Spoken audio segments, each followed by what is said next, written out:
बिस्मिल्लाहिर्रहमानिर्रहीम viewers, doctor Hasan Farooq Mashwani आपको global perspectives की एक और वीडियो में खुशामदीद कहता है। व्यूअर्स, पिछली वीडियो में हमने बात की कि सीपेक क्या है, इसकी सिग्निफिकेंस क्या है, इसकी पाकिस्तान और चाइना के लिए क्या इम्पोर्टेंस है और दुनिया में कई जो इम्पोर्टेंट प्लेयर्स हैं, पॉलिटिकल प्लेयर,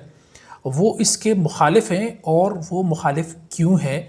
आइए आज की इस वीडियो में बात करते हैं कि सीपैक जहां पाकिस्तान और चाइना के लिए गेम चेंजर की हैसियत रखता है, फॉर्चून चेंजर की हैसियत रखता है, वहां यूनाइटेड स्टेट्स और इंडिया जैसे जो रीजनल और ग्लोबल प्लेयर्स हैं उनको इससे क्या प्रॉब्लम है, इस मौजू पे बात करते हैं। व्यूअर्स, जब 2015 में पाकिस्तान और चाइना के दरमियान सीपैक जो है वो साइन होता है तो यूनाइटेड स्टेट्स उस वक्त चूंकि अफ़गानिस्तान में वो जंग लड़ रहा होता है आईएसएफ के अंडर, तो उस वक्त और पाकिस्तान जो है उस वक्त दहशतगर्दी का शिकार था पिछले काफ़ी अरसे से, कई सालों से। तो यूनाइटेड स्टेट्स ने शुरू में इस प्रोजेक्ट को अप्रिशिएट किया था कि पाकिस्तान को दहशतगर्दी और जो रेडिकलाइजेशन है, एक्सट्रीमिज़म, उसको काउंटर करने में इस प्रोजेक्ट से काफ़ी फ़ायदा होगा। चूँकि इस प्रोजेक्ट के कुछ ऐसे भी पार्ट्स थे कि जो ट्राइबल एरियाज़ और जो बलूचिस्तान है उसके अंदर से थे, तो यूनाइटेड स्टेट्स ये एज्यूम कर रहा था कि चूँकि अगर यहाँ पे स्टेबिलिटी आएगी तो यहाँ पे रेडिकलाइजेशन और जो वो है एक्सट्रीमिज़म वगैरह उसको कंट्रोल करने में पाकिस्तान काफ़ी हद तक कामयाब हो जाएगा। लिहाजा यूनाइटेड स्टेट्स ने शुरू में इसकी हमायत की। लेकिन 2 या 3 साल के बाद ट्रंप के एरा में जब यूनाइटेड स्टेट्स जो है उसने ये फैसला किया कि वो अफ़गानिस्तान से विड्रॉ कर रहा है, ठीक है, तो उस वक्त फिर यूनाइटेड स्टेट्स को ख्याल आया कि ये जो सीपैक है, अगर ये प्रोजेक्ट कामयाब होता है तो चाइना इस रीजन में अपना पॉलिटिकल इन्फ्लुएंस बढ़ाने में बहुत हद तक कामयाब हो जाएगा और फिर रीजन से निकल के, यानी साउथ एशिया और अब जो इंडियन ओशन तक है, यहाँ से निकल के फिर चाइना जो है वो मिडिल ईस्ट, अफ्रीका और दुनिया के दीगर मुल्कों तक अपनी जो रसाई है वो मजबूत करने में कामयाब हो जाएगा। लिहाजा यूनाइटेड स्टेट्स ने इस प्रोजेक्ट की मुखालफत शुरू की, इसके खिलाफ डिफरेंट रिपोर्ट्स आना शुरू हुई, इसको डेथ ट्रैप कहा गया, इसको पाकिस्तान के लिए कि सर्वाइवल के लिए एक बड़ा चैलेंज करार दिया गया और इसके ऊपर ना एक मीडिया वॉरफेयर जो है ना पूरी स्टार्ट हो गई कि पाकिस्तान इसके कर्जों तले दब के रह जाएगा और ये चाइना का डेथ ट्रैप है, ये ईस्ट इंडिया कंपनी की तरह के वो जो है ना प्रोजेक्ट्स हैं इसके, और ये कॉलोनाइजेशन है जो 21st सेंचुरी की जो चाइना पाकिस्तान के अगेंस्ट कर रहा है। लेकिन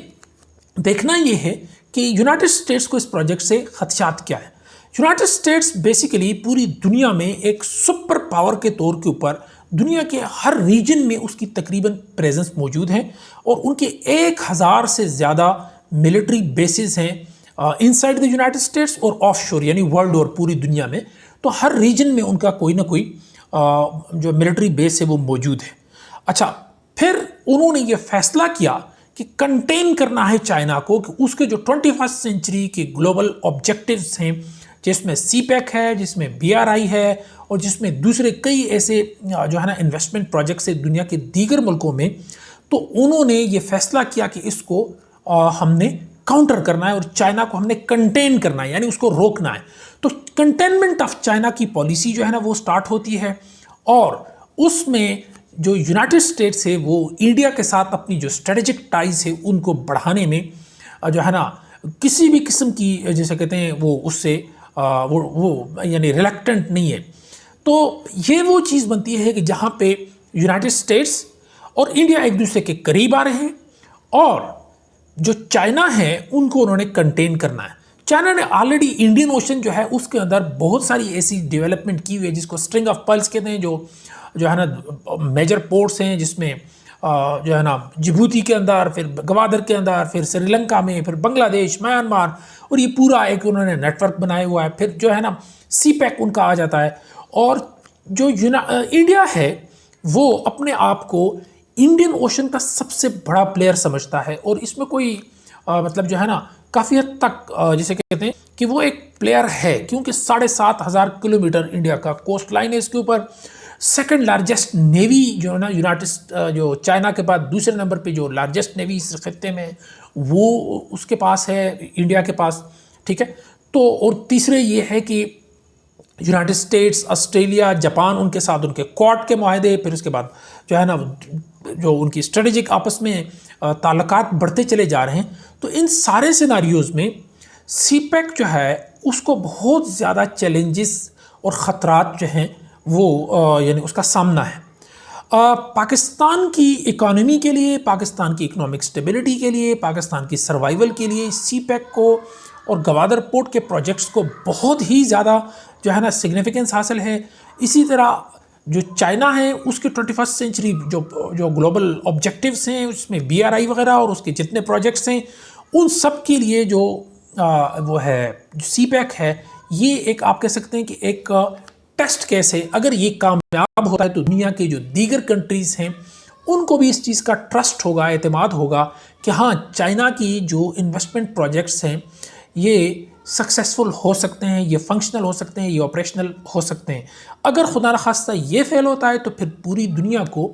और जो दुनिया के जितने भी कंट्रीज़ में चाइना अपना इन्वेस्ट कर रहा है ट्रिलियंस ऑफ डॉलर,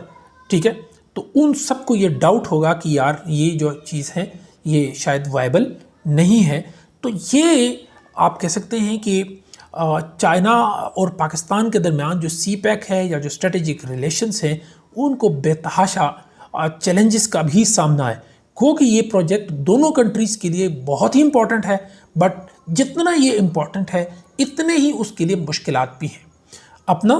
अपने इर्द गिर्द के लोगों का, वतन अजीज़ पाकिस्तान का बहुत सारा ख्याल रखिए। और आपसे ये भी गुजारिश है कि अगर आपने इस चैनल को सब्सक्राइब नहीं किया तो प्लीज़ इसको सब्सक्राइब कर दीजिए ताकि आप तक ऐसी इंफॉर्मेटिव वीडियोस जो हैं वो आप तक पहुंचती रहें। और कमेंट सेक्शन में अपने ख्यालात का इजहार ज़रूर कीजिए और ये वीडियोस जो हैं इनको अपने दोस्तों के साथ भी शेयर कीजिए ताकि उनको भी फ़ायदा हो। अस्सलामु अलैकुम।